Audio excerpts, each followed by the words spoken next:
ওইখানে অফুরন্ত প্রসাদ নেই। হরে কৃষ্ণ। তবু ওইখানে ড্রাইভারই করুছি। হরে কৃষ্ণ।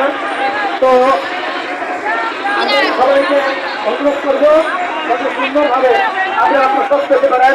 ভিতরে প্রসাদের গাড়ি আসছে, আপনারা প্রসাদ চেয়ে নেবেন।